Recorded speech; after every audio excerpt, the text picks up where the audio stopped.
밥 먹다 트바로티 김호중이 힘들었던 시간들을 털어놨다. 4일 방송된 SBS 플러스 김수미의 밥은 먹고 다니냐? 에는 대한민국의 트로트 열풍을 불러일으킨 TV 조선 미스터트롯의 김호중과 류지광이 출연했다. 김호중과 류지광은 미스터트롯에서 함께했던 비하인드부터 유일한 버팀목이던 할머니 모친의 억대빚 보증으로 힘들었던 시간들을 떠올리며 대화를 이어갔다. 트바로티 김호중과 여심 스틸 보이스를 자랑하는 류지광은 미스터트롯 출연 후 큰 사랑을 받으며 바쁜 나날을 보내고 있었다. 김호중은 미스터트롯에 출연한 뒤 주변의 반응이 하늘과 땅 차이로 바뀌었다며 자신의 등장으로 인해 시장이 마비되는 등 놀라운 인기를 누리고 있다고 말했다. 류지광도 부모님이 일을 그만두게 해드렸다고 고백해 감탄을 자아냈다. 이때 어린 소녀 팬이 두 사람의 사인을 받기 위해 등장하며 미스터트롯의 놀라운 인기를 증명했다. 미스터트롯 경연 비하인드도 허심탄회하게 털어놓은 두 사람이다. 김호중은 류지광을 비롯해 출연자들의 비주얼 때문에 주눅이 들었다고 털어놨다. 이에 류지광은 호중이가 노래를 잘해 기가 죽었다고 털어놨다. 실제로 미션 수행을 함께했던 참가자들은 경쟁보다도 전우애로 친형제처럼 돈독한 사이가 됐다는 것이 두 사람의 설명. 성악을 하다가 트로트로 전향했다는 김호중은 학창시절부터 성악을 공부해 11년 전 SBS 스타킹의 고딩 파바로티로 출연했던 바 있다. 당시 방송을 통해 후원을 받았던 그는 유학길에 올라 큰 무대에서 성악을 공부할 수 있었다. 그러나 유학 생활은 녹록치 않았다. 김호중은 아직도 독일 프랑크푸르트 공항의 찬 공기를 잊을 수 없다며 바게트빵과 파스타면만 먹었다고 힘들었던 시절을 고백했다. 유학 후 부푼 꿈을 안고 귀국했던 김호중 앞에는 더 차가운 현실이 기다리고 있었다. 이미 대중들은 고딩 파바로티를 잊었기 때문. 이에 김호중은 생계를 위해 8년간 돌잔치와 결혼식장에서 노래를 불렀던 무명 시절을 고백하기도 했다. 김호중에게 큰 기둥이었던 할머니에 대한 이야기도 공개됐다. 초등학교 3학년 때 부모님의 이혼으로 할머니 손에서 자랐다는 김호중은 고등학교 2학년 때 할머니를 떠나보냈다고.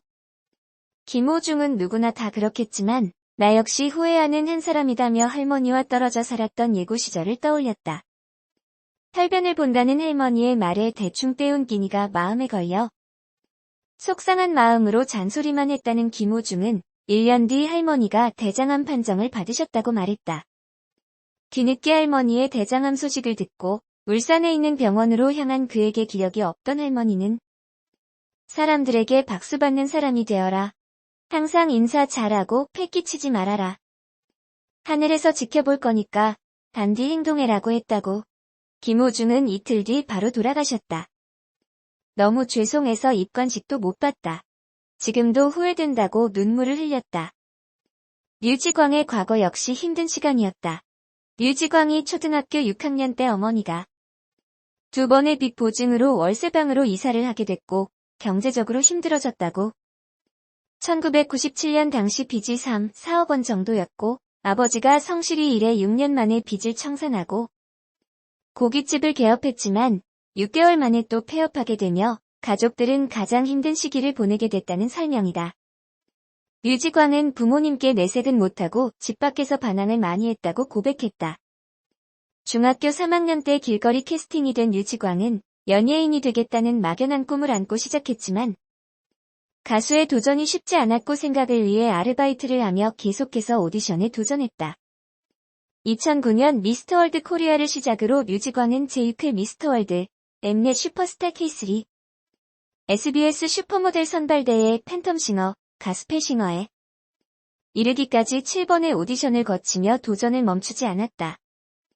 음반기획사에 캐스팅됐던 류지광은 맞지 않는 음역대 주문으로 인해 성대 결절까지 왔고 기획사의 일방적인 계약 파기 결정으로 힘든 시간을 보내기도 했다고.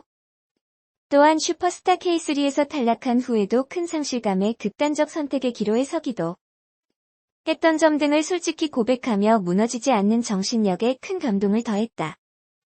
미스터트롯 김호중과 연기, 안성훈이 어버이날을 맞아 특별한 노래 선물을 전한다. 지난달 31일 유튜브 트롯TV에서는 김호중 연기, 안성훈의 라이브 방송이 진행됐다. 이날 김호중과 연기, 안성우는 솔직하고 재치있는 입담으로 시청자들과 소통하거나 팬들과의 삼행시 등 다양한 이벤트로 방송 내내 폭발적인 호응을 받았다. 특히 세 사람은 트롯TV 구독자가 10만이 되면 다시 셋이 모여 라이브 방송을 틀겠다고 공약을 내걸었고 5월 2일 트롯TV 구독자가 10만 명이 넘으며 라이브 공약을 지키게 됐다. 김호중과 연기, 안성훈이 내건 공약은 오는 8일 어버이날을 맞아 라이브 방송을 진행, 각자의 개성이 담긴 다양한 노래를 선물할 예정이다. 세 사람의 입담과 다채로운 노래를 들을 수 있는 라이브 방송은 트롯TV 채널을 통해 8일 오후 5시 진행된다. 트바로티 김호중이 오다사, 남사친으로 출격한다. 6일 밤 11시 방송하는 MBN 우리 다시 사랑할 수 있을까의 8회에서는 전 국민적인 사랑을 받고 있는 트바로티 김호중이 트로트 BTS, 진성과 함께 남사친으로 출연하는 모습이 첫 공개된다. 박은예, 김경란, 유예정, 이지안, 박현정 등 우다사 시스터즈는 김호중의 등장에 본격 녹화 전부터 설레는 모습을 드러낸다. 이들은 김호중과 인증샷을 찍다가 다정해 보이지 않는다며 재촬영을 요청하는 등 경쟁적으로 인증샷 대란을 야기한다. 한껏 들뜬 우다사 시스터즈의 모습에 신동엽은 다른 게스트들이 왔을 때와 표정부터 다르다고 지적하고 박은희는 맞다. 녹화 전부터 다들 난리가 났다며 빠르게 인정한다. 이에 진성은 조금의 차별이 있었다. 김호중과 비교당했다며 귀엽게 질투한다. 우다사 시스터즈는 절대 아니다라고 수습하며 박은희는 너무 설레서 차마 찍자고 못했다. 그동안 촬영하면서 원빈 씨와 유일하게 사진을 못 찍었다고 진성을 원빈급으로 치켜세운다. 이와 함께 이지아는 내 이상형이 바로 김호중이라고 고백해 분위기를 후끈 달군다. 여기저기서 폭발한 우다사 시스터즈의 김호중 사랑과 이에 화답이라도 하듯 즉석에서 라이브 공연을 선보이는 김호중의 모습은 우다사의 8회에서 만날 수 있다. 이외에도 우다사 시스터즈가 다 함께 떠난 부산 단합대회, 이지안이 가슴 속에 오래 품어온 꿈을 실현하는 모습이 웃음과 힐링을 선사할 예정이다. MBN 우리 다시 사랑할 수 있을까의 8회는 6일 오후 11시 방송한다.